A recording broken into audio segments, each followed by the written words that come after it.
Howdy! My name is Kenneth Ray Cotton Jr., and I'm the best friend of Charles E. Williams II. And on behalf of the Williams family, I would like to personally welcome each of you to the Charles E. Williams II Advanced Leadership Institute 2011. Today I have the honor of sharing with each of you a very special story about the life, legacy, and determination of my dear friend Charlie. Charlie and I met in Galveston, Texas in the year of 1986 when I was about 6 years old and Charlie was about 8 years of age. I can still remember hearing the two-car garage door opening and watching little Charlie walk out on the concrete pavement with a very humble and innocent smile as I stood curiously across the asphalt road on the dirt pavement where my grandmother parked her car. It was the same two-car garage of the largest house in the neighborhood, the Williams family residence, the family that everyone in the neighborhood respected and we modeled after due to their stableness. So there came little Charlie, walking with his swagger, as we both stared at each other in amazement. But despite our personal and financial differences, Charlie immediately broke the ice as he began to cross the asphalt road, and he embraced me as his friend. And from that day forward, we began a lifelong friendship that was impenetrable. It was with this first impression that I believe was to be the indelible mark of one of Charlie's most valued character traits, the ability of reaching out and caring for all of mankind despite any personal differences. Like many of you, Charlie grew up around a loving family whose parents expressed their love and compassion towards him by exposing him to a healthy, nurturing family environment, providing him with a good primary education in the Galveston private schools, teaching him sound morals and ethics, and fostering an environment for him to grow spiritually and to build his inner faith at a very young age by allowing him to attend and to actively participate in the activities of his uncle's church. Charlie loved to be a leader at everything that he did, and he was very competitive. If we played basketball, he was the guy that wanted to score all the points. He wanted to take control. If it was football, he always wanted to be the quarterback. He wanted to be the number one person leading the team to the end zone. If it was baseball, he always wanted to be the pitcher. He wanted to throw the fastest curveball, or he wanted to be the batter. He wanted to lead the team in the home runs. But no matter the sport, Charlie never liked to lose. He only knew how to win. Losing was not a part of Charlie's character. Charlie was also very bold, and he never backed down to anyone. I myself was the smallest guy in the neighborhood, so naturally, most of the neighborhood friends found it very easy to try to bully me. Meanwhile, Charlie would never let it happen. Charlie always stood up for me, and he eventually taught me to stand up for myself. Charlie loved ice cream. His favorite ice cream was cookies and cream. And naturally, by me being his best friend, it became my favorite ice cream. Charlie was also artistic, very artistic. One of his most famed drawings, in my opinion, was a portrait of Mickey Mouse in Disneyland. I recall looking at the drawing and asking Charlie, "How did you do this, Charlie? This drawing is so detailed. It's so specific. How did you do this? Did you copy it? Did you outline it?" And he looked at me so humbly and said, "No, I did this drawing myself." Charlie was also very goal-oriented. I can recall, while at the age of 14, Charlie writing goals for himself as a freshman in high school pertaining to his academic performance, where he wanted to go to college, and other academic and personal goals. A few years later, I remember while we were all in the neighborhood, myself, Charlie, and about 3 or 4 other neighborhood friends, and Charlie and the buddies began to delve into this conversation about college. It was so dramatic. You could hear the guys screaming, "I want to go to this college, and I'm going to go to that college, and I'm going to go to Duke, and I want to go to Baylor, I want to go to A&M," and so on and so forth. And there I was in the middle of these guys ranting about the colleges that they wanted to go to. I was in the middle of the conversation, but I felt so left out because no one in my family had gone to college before. I could not even name a college. And frankly speaking, I never really thought about going to college. And as they were ranting, I want to go to A&M, and I want to go here, and I want to go there, I felt so ashamed. So I began to shy away from the conversation. I walked away from what I felt were their boasting. And as I walked away, Charlie, noticing my shame, he pulled me to the side and he looked me directly into my eyes. And he said, "Kenneth, don't worry. You're going to go to college one day. And I'm going to do everything that I can to make sure that that happens." And it was at that moment in my life, hearing Charlie's words of hope, words of inspiration, that I knew at that point that going to college was possible for me. There's a quote that says, "Sometimes in life, you have to believe in someone else's belief in you until you are able to believe in yourself."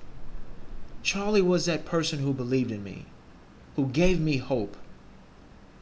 Just a few years later, at the end of my sophomore year of high school, when at the time Charlie was at the end of his senior year, he had already been accepted to A&M and a host of other colleges and universities, that Charlie began to challenge me. He said, "Kenneth, if you really want to go to college, you're going to have to challenge yourself. There are some changes you're going to have to make to prepare yourself for college." He said, "Number one, Kenneth, I want you to sign up for some advanced placement courses. Take some honors classes. Help boost up your GPA." He said, "Also, I want you to get involved in student organizations to help build your resume." He finally said, "Kenneth, I also want you to enroll in the preparatory SAT course to help me prepare for the SAT." And although I had several doubts, especially with taking honors classes, I was struggling in normal courses to make B's and C's. I just began to believe what Charlie believed for me. I believed that maybe it was possible for me to set goals and for me to achieve my goals. And I challenged myself. And as a result, by the end of my senior year, my grade point average came up from a 2.5 to a 2.9. My class rank improved from 30% to the top 20%. My SAT scores were elevated. I had been elected to student council both my junior and senior year. I had joined other high school organizations, which allowed me to meet new people, broaden my experiences, and most importantly, to build my confidence in my own personal capabilities. And at the beginning of my senior year, Charlie began helping me to apply to several colleges and universities by guiding me through the college application process, helping me to refine my resume, and proofreading my college essays. And just a few months later, at the beginning of the spring semester of my senior year, I had got accepted to Texas A&M University, the first person in my family to go to college. I was so excited. But all of this was made possible for me because Charlie believed in me, and he helped me to believe in myself. Charlie was also someone who embraced adversity as opportunity. Let's take a look at the timeline of his life. In the fall of 1996, he got accepted to Texas A&M University. 1 year later, in the fall of 1997, Charlie lost one of his biggest supporters, one of his biggest advocates. He lost his mother. And as long as I've known Charlie, he had always been close to his mother. So this was a very devastating loss. And a year later, in the fall of 1998, Charlie was faced with yet another adversity, being diagnosed with a form of cancer called leukemia, and having to transfer from Texas A&M University to the university in Houston in order to be closer to his doctors and receive the necessary treatment. Now, you would think at this point that Charlie would want to just maybe give up on life, throw in the towel, losing his mother, being diagnosed with cancer, all of this. But no, that was not the case for Charlie. I recall sitting in the medical room with Charlie while he was undergoing his chemotherapy and watching Charlie's physical state being transformed, Charlie being brought down to the lowest condition ever, to his weakest physical state ever, due to the side effects of the chemotherapy. And as I watched Charlie, I watched in great anguish over his distress, watching, and I began asking Charlie, are you okay? Is everything okay?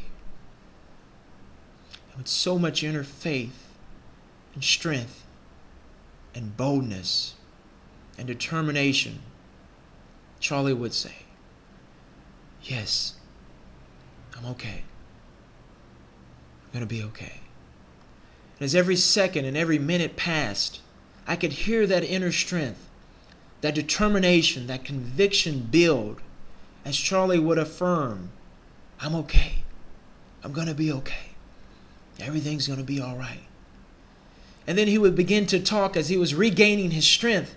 He talked about what he wanted to accomplish for the week, the things that he wanted to do to prepare himself to go back to Texas A&M University.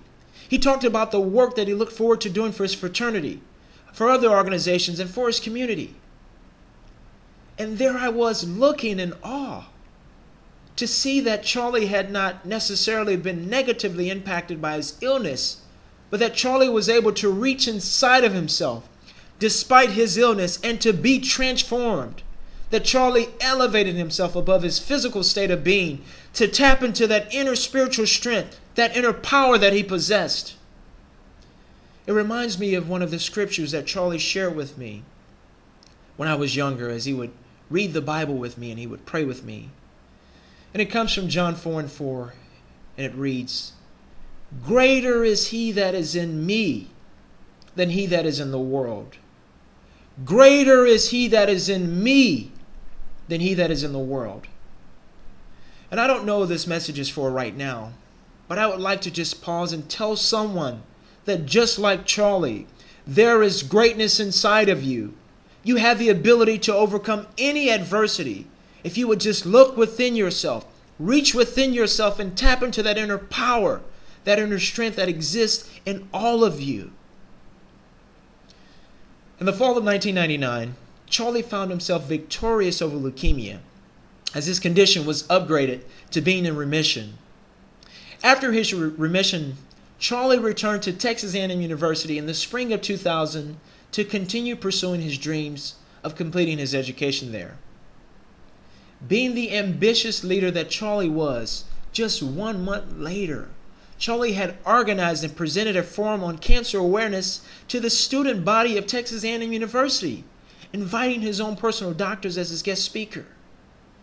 He also began to learn more about leukemia, and he rapidly became a noted volunteer lecturer for the Cancer Awareness Forum of the MD Anderson Cancer Center. Amazing resiliency. Amazing. So amazing. Prior to his graduation, in his senior year at Texas A&M University, on March 3rd, 2000, Charlie was unfortunately killed in an automobile accident. Today, on this 10th year anniversary of renaming the ALI Institute in honor of Charles E. Williams II, we celebrate the life, the legacy, and the determination of Charles E. Williams II. There's a personal quote that I'd like to leave with each of you, and it simply reads, "Success in life cannot be measured in total years alone, but in action that is calculated by building oneself and helping to build others for the betterment of all of mankind." On behalf of the Williams Sr., on behalf of Mr. Charles E. Williams Sr. and the entire Williams family, it is our hope that from this Leadership Institute, that each of you will find purpose and vision in life, that you will assist others without regard to personal gain, that you would maintain an enduring sense of faith in every facet of life, and that you would allow your behavior in your life to be an inspiring example of becoming a true leader. Thank you.